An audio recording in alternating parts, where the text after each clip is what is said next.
adalah apa? Maujudat. Benda itu ya ima, atau syai' itu ima, perkara yang ada. Apa itu perkara yang ada? Ma lahu thubutun wa wujudun bihaitsu yumkinu musyahadatuhu kadzati rabbina law kushifal hijab anha. Dibilang perkara yang mewujud itu adalah yang mempunyai thubut, mempunyai entitas di luar. Mempunyai entitas di luar. Sayyid Muhammad bin Ahmad Asy-Syadzili mengatakan bahwasanya sesuatu yang berada di luar. Apa makna berada di luar? Atau biasanya saya ungkapkan dengan berada di realita. Apa makna dia itu berada di realita? Di luar. Apa? Sayyid Muhammad mengatakan bahwasanya sekiranya bisa dilihat dengan panca indera atau bisa dilihat dengan mata. Seperti zat Allah Subhanahu wa taala. Wallahu a'lam. Saya kurang setuju dengan beliau karena belum tentu sesuatu itu ada bisa dilihat. Belum tentu. Maknanya ada itu dia mempunyai nisbat di realita. Bisa dilihat atau tidak. Karena Allah Subhanahu wa ta'ala tidak bisa untuk dilihat dengan panca indera. Kalau maknanya musyahadah ini ru'yah, bisa lagi kita. Sudah saya katakan namanya ru'yah adalah ziyadatul ilm. Kalau Anda mengatakan setiap sesuatu yang perkara yang ada di luar itu bisa ditengok dengan panca indera, itu namanya mazhabnya Wahabi. Kita sebagai ahli sunnah mengatakan belum tentu yang ada di luar bisa ditengok dengan apa namanya panca indera. Kenapa? Karena kita mengatakan bahwasanya Allah itu perkara yang gaib. Apa perkara yang gaib ini? Tidak mungkin untuk ditengok oleh apa namanya panca indera, tapi bisa ditengok oleh apa namanya akal. Apa ya, kalau di dalam ilmu kalam lebih detail lagi, masalah ini namanya nafsul amr. Nafsul amr ini bukan kharij, bukan, tapi terpulang kepada tempatnya itu apa. Jadi maujudat wahya malahu thubutun bihaitsu tumkinu musyahadatuhu kadzati rabbina law kushifal hijabu anha. Yang bisa untuk ditengok, dilihat seperti dzatu rabbina kalau seumpamanya hijab diangkat. Saya tak setuju ya. Ini zatnya Allah tidak akan bisa Anda lihat dengan mata walaupun hijabnya dibuka, tidak akan bisa. Kenapa? Karena mata ini terbatas. Karena yang namanya mata tidak bisa melihat dengan yang paling jauh, apa namanya, benda yang sangat jauh atau benda yang sangat dekat. Terlampau kecil tidak bisa, terlampau besar juga tidak bisa. Karena itu dibilang al-hissu mahdudun. Panca indera itu terbatas. Dan Allah tidak apa namanya terbatas. Sebab itulah Allah tidak bisa ditengok dengan mata. Tapi Allah bisa diketahui dengan akal. Karena akal bisa untuk mengetahui perkara yang terbatas dan yang tidak apa namanya terbatas. Itu pun akal kita tidak mengetahui hakikat Allah. Hanya beberapa sifat yang Allah izinkan untuk kita apa namanya ketahui. Sudah saya katakan, wallahu a'lam di sini pada kelas yang lain, bahwasanya walaupun kita meninggal nanti, kita tidak akan bisa untuk mengetahui hakikat Allah. Walaupun di surga, tidak akan bisa. Kenapa? Karena kita ini perkara yang baru. Selama kita perkara yang baru, kita tidak akan bisa untuk mengetahui hakikat perkara yang qadim. Yang kedua adalah makdumat. Satunya maujudat, yang kedua adalah apa? Makdumat, yang tidak mempunyai wujud. Kemarin ada yang tanya kepada saya, kawan saya dalam Al-Ahqaf dahulu. Dia tanya kepada saya, Habib, makna makdum ini apa sih Habib? Kenapa Asy'ariyah itu mengatakan perkara yang tidak ada itu diungkapkan dengan makna adamun mahad, murni, tiada. Ini apa ya? Murni, tiada. Ini di dalam bahasa Nusantara, sawaun bahasa Indonesia atau bahasa Melayu, mungkin saya tidak terlampau pandai bahasa Melayu, cuma saya kira mirip-mirip ya dengan bahasa Indonesia. Apa sih tidak ada itu apa? Allah tidak ada itu perkara yang badihi, tapi akan saya jelaskan sedikit apa itu tidak ada. Dibilang Asy'ariyah mengatakan tidak ada itu nafyun mahad, murni penafian. Apa murni penafian? Ketika saya mengatakan ada MP3, ada dua lafaz.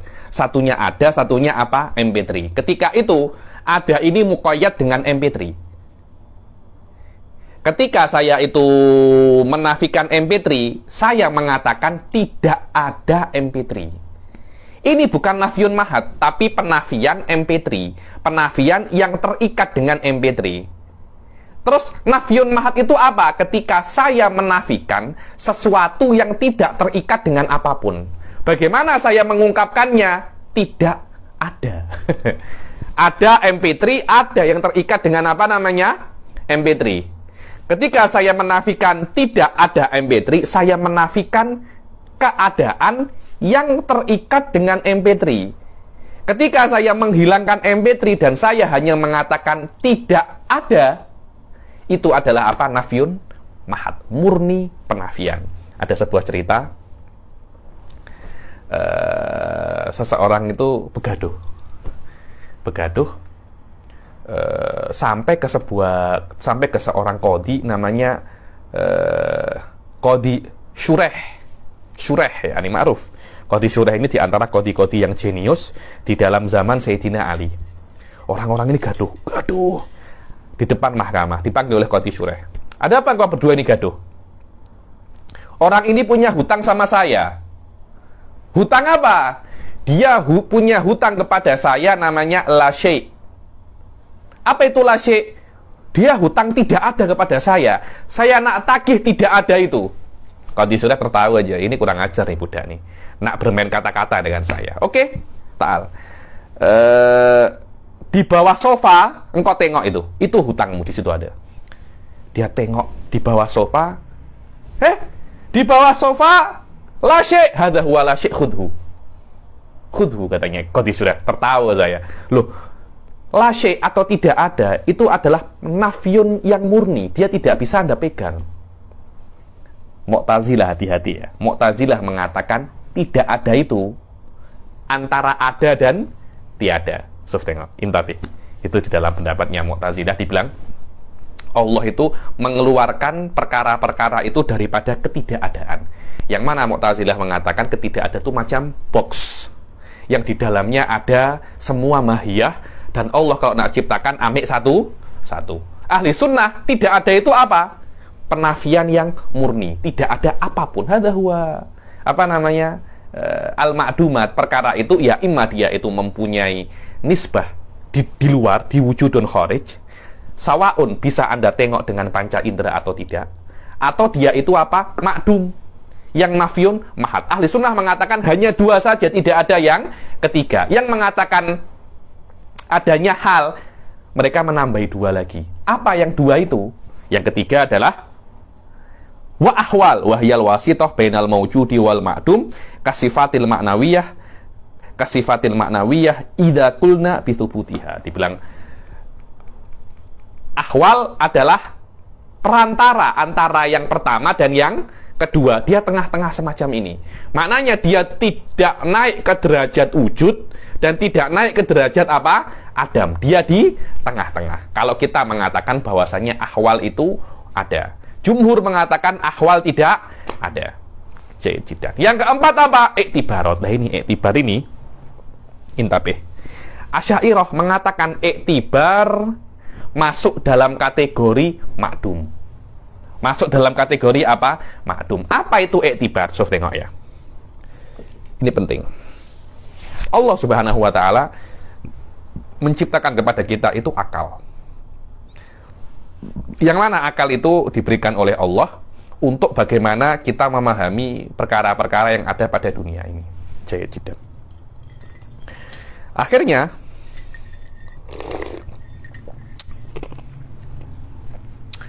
untuk memahami perkara yang ada di dunia ini, akal ini mempunyai cara. Apa cara itu? Cara yang dipakai akal untuk memahami benda-benda di dunia ini dikenal dengan nama apa? Intiza. Apa itu intiza? Saya biasanya ungkapkan intiza itu dengan kata-kata abstraksi akal. Apa itu? So, tengok ya. Ketika saya melihat Zaidun, Amrun, Bakrun, tiga orang yang berbeza-beza, tapi mempunyai apa?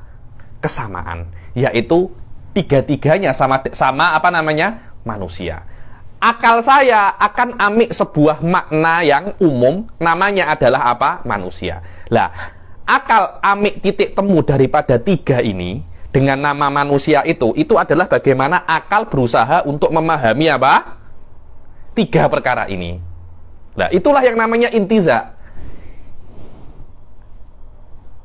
Akhdu al-akal mafhuman kulliyan minal juz'iyat fil kharid. Itu namanya apa? Intiza. Dan ini adalah cara akal untuk memahami benda-benda di luar, memahami benda-benda yang ada di luar. Ketika saya itu melihat ketika saya itu ambil sebuah mafhum yang umum namanya manusia, dan manusia itu mempunyai banyak sekali individu. Manusia, saya manusia, Z manusia, Bakar manusia, Fulan manusia. Ketika manusia itu mempunyai individu di luar, dikatakan manusia itu perkara intizai i'tibari.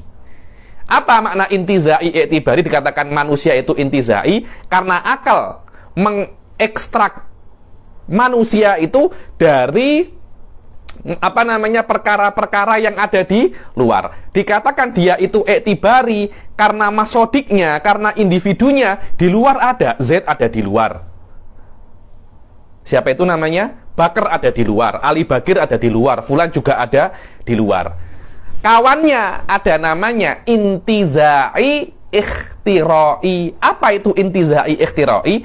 Ikhtirai ini hanya akal yang abstraksi otak, abstraksi mafhum ini dari sesuatu yang tidak ada di luar. Contohnya dicontohkan oleh Habib Muhammad Asyatiri ini, bahrun min ze'bak.